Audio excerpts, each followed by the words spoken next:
Hello guys and welcome back into a new brand video. In this tutorial, I'm going to show you how to get the Slack member ID. So make sure to watch the video to the end and follow these simple steps.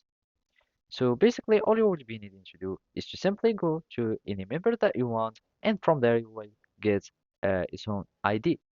So simply here I'm the only person that I'm in this workspace, and you can get like as many people. So you can start searching for people. So for example, member, you can add the name of the member, and from there you can get the name of the member. So basically, I'm the only member here. So as you can see, and now if I click on this profile, you will be able to start finding many.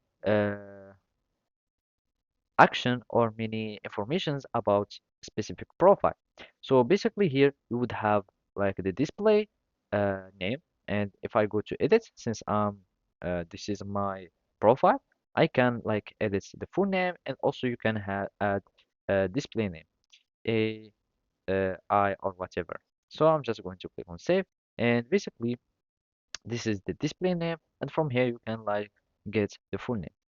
Depends on the organization. You might like have some IDs that are showing and uh, that are not changeable, like in down or below the profile picture. You'd have like some hashtag and something, and basically that would be kind of an ID. But anyways, you will be able to start like uh, just simply going to anyone, and from there we will be able to find this 3 points icon, and by clicking on this 3 points icon we will find like copy display name. What we are not interested in that, all we need to do is just to copy the member ID, and basically this member ID is the Slack ID for this specific user or this specific profile.